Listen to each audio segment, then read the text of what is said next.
Motor adalah alat transportasi yang paling praktis.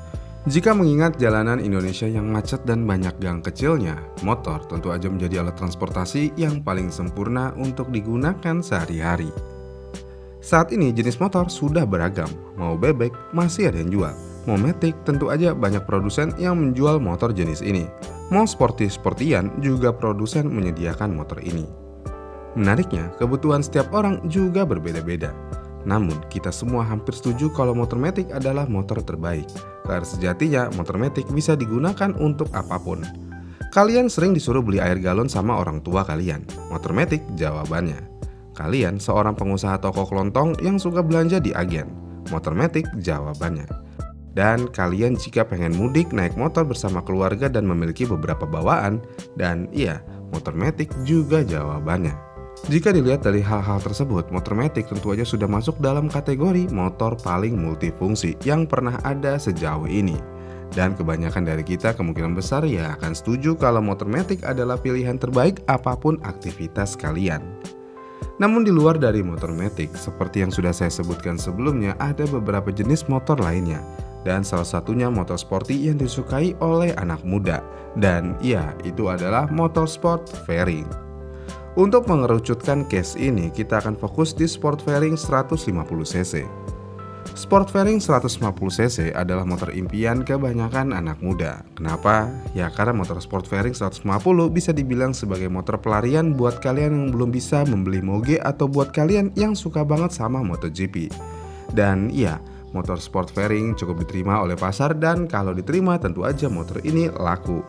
Dan fenomena ini sempat mengalami masa puncaknya di tahun 2017-an ke atas. Semua anak muda pengennya motor sport fairing. Tapi di luar dari estetika yang dikasih oleh motor ini, banyak yang bilang kalau motor sport fairing itu kurang berguna. Atau bahkan banyak yang bilang juga motor sport fairing tidak ada gunanya sama sekali kecuali hanya untuk gengsi. Pertanyaannya, apakah motor sport fairing tidak ada gunanya selain untuk gengsi? Kita lihat kasusnya dulu. Jika kalian punya motor sport fairing 150cc dan kalian disuruh minta tolong beli galon air sama orang tua kalian, apakah motor tersebut bisa membantu kalian membawa air galon? Jawabannya bisa, tapi agak repot aja. Misalnya harus ditaruh jok belakang, terus diikat-ikat biar gak jatuh. Ya intinya bisa, tapi repot. Jadi ya gak rekomen emang pakai motor sport fairing. Ya kasarnya emang motor sport fairing bukan motor multifungsi seperti motor matic. Berarti motor fairing gak guna dong. Sebenarnya enggak juga sih, karena mau bagaimanapun kebutuhan orang juga berbeda-beda. Lalu kenapa ada yang mau beli motor sport fairing daripada beli motor matic? Tentu aja hal ini bisa terjadi karena orang tersebut biasanya sudah bosan dengan matic dan pengen motor impiannya. Jadinya iya, motor sport fairing kebanyakan menjadi motor impian oleh kebanyakan orang. Jadinya ya nggak ada salahnya mereka membeli motor impian mereka. Selain itu, orang yang membeli motor sport fairing tentu aja juga ingin merasakan sensasi berkendara yang berbeda daripada motor matic. Kalau naik motor matic kan tinggal gas rem doang, posisi duduknya pun ya gitu-gitu aja. Ini berbeda dengan sport fairing, posisi duduknya agak bungkuk, sporty banget gak tuh? Kecuali motor sport fairing kalian CBR 150 ya, gak ada bedanya kayak naik Supra, tegak banget.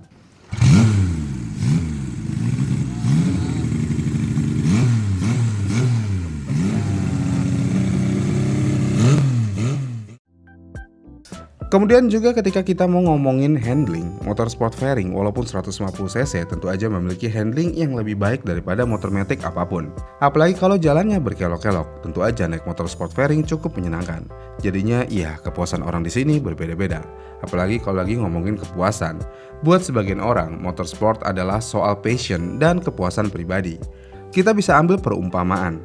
Membeli motor fairing sama seperti orang yang beli kamera mahal buat fotografi. Padahal handphone zaman sekarang juga bisa melakukan hal tersebut. Dengan perumpamaan seperti itu, kita bisa simpulkan kebutuhan orang memang berbeda-beda. Tapi apakah kebanyakan hanya untuk gengsi aja? Ya bisa dibilang sih gitu juga, apalagi buat kalian yang tidak memiliki motor lain untuk keseharian kalian. Misalnya, kalian sering disuruh beli galon sama orang tua kalian tapi motor kalian di rumah hanya punya sport fairing. Jelas ini tentu aja kalian mengutamakan gengsi daripada fungsi. Tapi buat kalian yang memiliki motor jenis lainnya di rumah, tentu aja ini mungkin tidak mengutamakan gengsi. Ya pasti tetap juga sih sport fairing hanya mengutamakan gengsi. Tapi menariknya, gengsi apa yang bisa diangkat dari motor sport fairing 150cc? Di sini balik lagi, gengsi setiap orang juga berbeda-beda. Buat kalian yang punya motor 250cc ke atas, sport fairing 150cc pasti tidak bisa mengangkat gengsi kalian. Bahkan terkadang kalian malu naik motor tersebut. Namun buat kalian yang bersusah payah mengumpulkan uang untuk membeli motor sport fairing 150cc, ini tentu aja bisa mengangkat gengsi diri sendiri. Tapi apakah gengsi itu perlu? Jadi gengsi sebenarnya dapat diartikan sebagai harga diri atau sebuah martabat dari seorang individu. Yang berarti kita juga butuh yang namanya gengsi. Karena mau bagaimanapun jika kita hidup tanpa ada gengsi, maka seseorang dapat merasa rendah diri hingga menjadikan orang lain turut memandang rendah diri kita. Jadi ya, gengsi terkadang dibutuhkan di kehidupan kita. Tapi nih menariknya, sebenarnya motor sport fairing punya kelebihan di atas kekurangannya. Yang kita semua tahu, motor sport fairing kurang bisa diandalkan untuk membawa barang banyak. Jika kalian suka nongkrong atau berorganisasi atau bahkan kerja di tempat yang sering mengambil-ngambil barang, motor kalian akan bebas dari pinjaman orang-orang jika kondisinya membutuhkan sesuatu, misalnya beli galon air. Tidak mungkin ada yang minjem motor sport fairing untuk beli galon air. Jadinya, ya, motor kalian akan bebas dari pinjaman untuk membeli barang. Tapi kalau barangnya kecil, malah sebaliknya, motor sport fairing malah yang sering dipinjam. Alasannya biar cepat, padahal nggak gitu juga. Orang yang minjem pasti merasa keren aja naik motor sport fairing.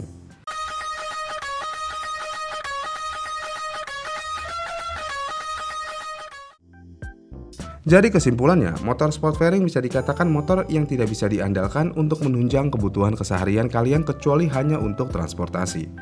Tapi menariknya, motor sport fairing 150cc bukanlah motor yang buruk sebenarnya. Karena jika ini adalah motor impian kalian, maka setiap hari kalian seakan-akan menggunakan motor impian kalian di jalan. Tapi satu sih, jangan mentang-mentang ini motor impian kalian, setiap lampu merah kalian langsung ngebut seakan-akan kalian adalah pembalap. Disinilah kesalahan terbesar user motor sport fairing 150cc. Mereka merasa motor mereka paling cepat dan paling kencang di lampu merah.